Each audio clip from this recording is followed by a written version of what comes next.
안녕하세요. 친절한 재석씨입니다. 한눈에 보는 미증시 시작해보도록 하겠습니다. 먼저 3대 지수는 혼조세를 보였습니다. 다우존스 지수는 약보와, 나스닥 종합지수와 S&P 500 지수는 강보와 마감하면서 최고치를 경신했는데요.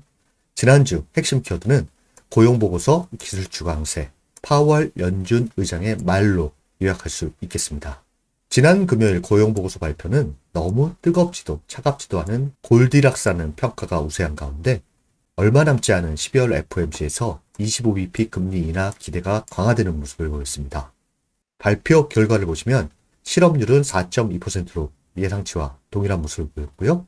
그 밖에는 예상치보다 조금 상회하는 모습을 보였다고 할 수 있겠습니다. 지난주 미증시 전망에서 말씀드린 것처럼 기술업종의 강세로 업종 순환이 나타날 가능성이 있다고 말씀드렸는데요. 기술주로의 업종 순환매가 나오면서 나스닥 지수가 최고치를 경신하는 모습을 보였습니다. 증시의 호재로 또 작용한 것은 파월 연준 의장의 말이었는데요. 미국 경제가 현재 놀라울 정도로 좋은 상태라고 진단한 것이 증시에 긍정적으로 작용했다고 할 수 있겠습니다. 주요 지표 추이를 보시면 지난주와 비교해서 본다라고 하면 빅스 지수가 연주 하단부인 12를 기록하고 있다는 점, 비트코인이 10만 달러 도전을 계속하고 있다는 점이 눈에 띄고요. 나머지 국채금리, 달러 인덱스, 금, 원유 같은 경우에는 지난주와 변동이 크지 않은 모습을 보였다고 할 수 있겠습니다. 주요 지표 주간 등락률을 보시면 대형 기술주의 강세로 나스닥 지수가 3.34% 주간 상승을 보였고요. 그동안 가파르게 상승을 보였던 다우존스 지수와 소형주로 포진된 러셀 2000 지수는 단기 조정 양상을 보였다고 할 수 있겠습니다. 나머지 국채, 달러, 유가, 금은 대다수 하락했지만 거의 변동이 없는 상태를 보이고 주식시장의 강세를 보였습니다. 지난 금요일 S&P 업종 ETF 등락률을 보시면 상반기에 상승을 주도했던 경기소비재, 통신서비스, 기술 업종이 강세를 보였고요. 나머지 업종은 전부 하락하는 모습을 보였습니다. 이를 주간으로 보자면 역시 이 세 개의 업종이 지수 상승을 이끌면서 나스닥 지수가 최고치를 경신했고요. 전통 업종들이 단기 조정을 보이면서 다우존스 지수가 조정을 보였다고 할 수 있겠습니다. 그럼 대표 지수 차트 먼저 보도록 하겠습니다. S&P 500 지수가 사상 최고치를 경신했는데요. 기술적으로는 20일 이평선이 깨지지 않는 한 견고한 모습이다. 이 20일 이평선은 현재 지난 고점과 맞물리는 상태입니다. 상승폭이 크진 않지만 지난 고점과 20일 이평선을 이탈하지 않는 한 산타 랠리를 기대해도 좋다. 이렇게 표현할 수 있겠습니다. 일각에서는 이와 같은 분석을 통해서 단기 조정이 올 수도 있다라고 이야기하고 있는데요. S&P 500 동일 가중지수는 하락하고 있는데 S&P 500 지수는 상승하는 역관계를 보인다는 것은 대형주의 좁은 폭의 상승이기 때문에 이를 좁혀지는 과정들이 나오면서 단기 조정 가능성도 월가에선 이야기하고 있는 상태지만 현재로서는 12월 전체를 보면 산타 랠리에 대한 기대감이 더 큰 상태라 할 수 있겠습니다. 그 다음은 나스닥 지수입니다. 나스닥 지수는 RSI가 72.2를 기록하면서 과매수권에 진입한 상태이긴 하지만 초기 단계이고요. 역시 이 상승 추세선과 맞물리는 것이 20일 이평선이고요. 또한 지난 고점을 이탈하지 않는 한 지수로 봤을 때 단기 조정이 발생하더라도 견고한 모습이다. 이렇게 보시면 될 것 같고요. 그 다음은 다우존스 지수입니다. 다우존스 지수는 지난 주제가 차트 분석을 할 때 20일 이평선과의 이격이 너무 높기 때문에 단기 조정을 예상했었는데요. 어느 정도 이격이 줄어드는 모습을 보이고 있습니다. 이번 주 기술주에 대한 단기 차익 실현이 다른 업종으로 순환매가 이루어진다라고 하면 증시에는 긍정적이라 할 수 있겠습니다. 역시 다우존스 지수도 20일 이평선에 주목하고 있는 상태입니다. 이번 주 체크 포인트는 많지는 않습니다.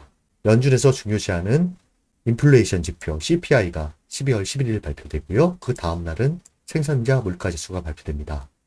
생산자 물가지수는 이와 같이 혼조된 양상을 보일 것으로 보이고요. 유럽중앙은행의 통화정책회의가 12일 날 있습니다. 예상은 금리 인하할 것으로 대다수 보고 있는 상태입니다. 예상대로 금리 인하를 하게 된다라고 하면 그 다음 주에 있을 12월 FOMC에서 금리 인하 기대감이 더 강화될 수 있을 거라 생각됩니다. 현재 실적 시즌은 아니지만 실적 발표가 있는데요.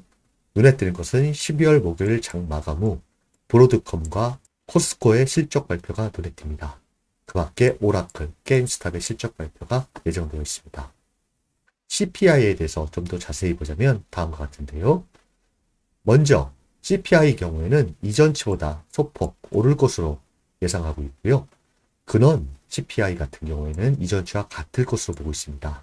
예상치와 부합되는 결과가 나온다라고 하면 12월 FOMC에서 25bp 인하 기대감이 깨지지 않을 것으로 월가에서는 보고 있고요. 예상치를 크게 벗어나는 높은 수치가 나온다라고 하면 시장에는 악재로 작용하면서 12월 FOMC의 금리 인하가 물 건너가는 거 아니냐라는 불확실성에 부딪힐 것으로 예상하고 있습니다. 다음 달 예상치를 보면 여전히 끈적끈적하게 내려가지 않는 모습을 보이고 있는 상태입니다. 그 다음은 패드 금리 모니터링도 보입니다.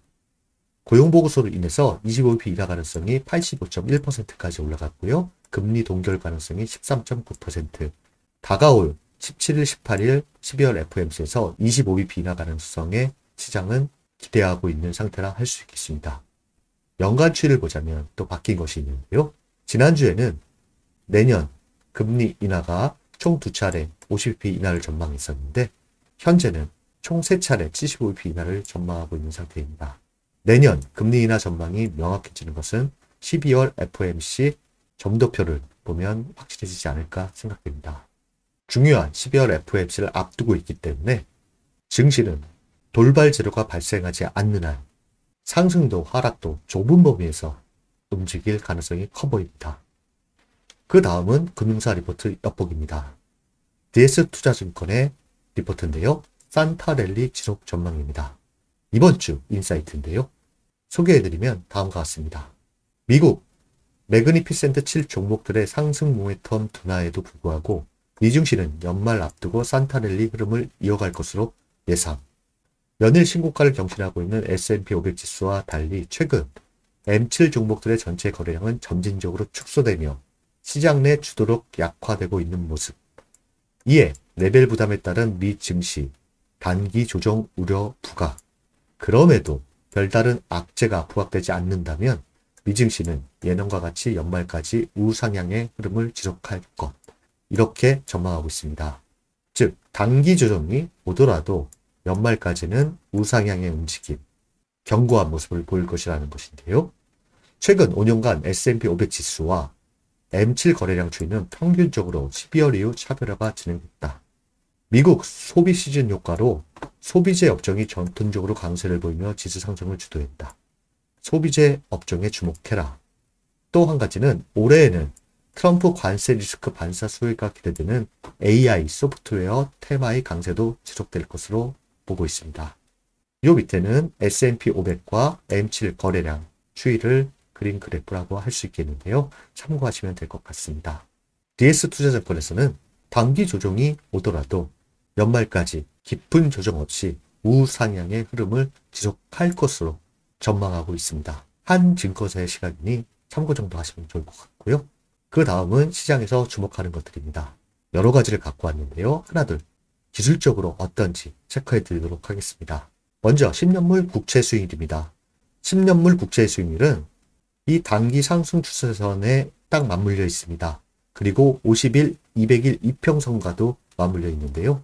이 지지를 확실히 이탈하거나 12월 FOMC에서 금리 인하를 하게 된다라고 하면 4%대와 요 안에서의 방향 모색, 이 추세선을 지지하고 반등한다라고 하면 요 위쪽에 박스권에서의 방향 모색 과정, 이렇게 단기적으로 해석할 수 있습니다. 그 다음은 달러 인덱스입니다. 달러 인덱스 역시 가파른 상승 추세에 소폭 이탈한 상태입니다. 주요 라인인 105 라인과 107 라인에서의 어떤 방향 모색 과정이 가장 유력해 보이고요. 달러 인덱스와는 달리 우리나라의 경우 정치적 리스크 때문에 현재 1423원을 기록하고 있는데요. 정치적 리스크가 더 확대되지 않는 한 2022년 이 고점을 넘어서지는 못할 것으로 생각됩니다. 그 다음은 유가입니다. 유가는 요 하단 박스권에서의 움직임이 가장 유력해 보이는데요. 67달러와 73달러입니다. 이 두 수치를 기억하시면 좋을 것으로 보이고요. 그 다음은 금입니다. 금은 현재 50일 이평선의 저항 영역에 있는데요. 50일 이평선의 돌파, 그 이후에 2700달러의 안착 여부가 중요합니다. 안착한다라고 하면 또 다른 상승 추세가 만들어질 것으로 보이고요. 50일 이평선에 실패한다라고 하면 여기와 같이 이 구간에서의 박스권 방향 모색이 기술적으로 예상됩니다. 그 다음 비트코인입니다. 비트코인은 20일 이평선의 지지 여부를 체크하시면 좋을 것 같고요. 위로는 10만 달러의 안착입니다. 만약 10만 달러 안착을 실패하고 20일 이평선까지 이탈한다라고 하면 이와 같은 모습으로 91,500달러와 10만 달러 사이에서의 방향 모색 과정을 가질 것으로 예상됩니다. 그 다음은 필라델피아 반도체 지수입니다. 필라델피아 반도체 지수는 단기 상승 추세선의 저항권에 있고 중장기 이평선 저항권에 위치한 상태입니다. 필라델피아 반도체 지수의 가장 좋은 모습은 이 추세선 복귀 및 이 구간의 돌파 및 안착입니다. 돌파 및 안착이 온다라고 하면 다시 전고점에 대한 도전이 나올 것으로 보이는데요. 마지막으로 빅스 지수입니다. 공포 지수는 연중 최전치에 근방한 상태이기 때문에 이게 반등을 한다라고 하면 지수는 역으로 하락할 수가 있는데요. 저희가 단기적으로 유심히 살펴야 될 수치는 16입니다. 16을 돌파한다라고 하면 조금 깊은 조정, 16 아래에서 빅스 지수가 움직인다라고 하면 견고한 모습, 이렇게 볼 수 있습니다. 이번 주 미증시는 CPI 발표 외에는 큰 재료가 없는 상태입니다. 12월 FOMC를 앞두고 큰 폭의 움직임을 보일 것으로 대다수 보지는 않는데요. 그래도 견고한 모습 속에 산타랠리 기대감이 더 큰 상태라 할 수 있겠습니다. 미증시와 달리 우리나라 증시는 정치적 리스크로 인해서 약세를 보이고 있는데요. 잘 대응하시길 바라고요. 이번 한 주도 여러분들을 응원합니다. 감사합니다.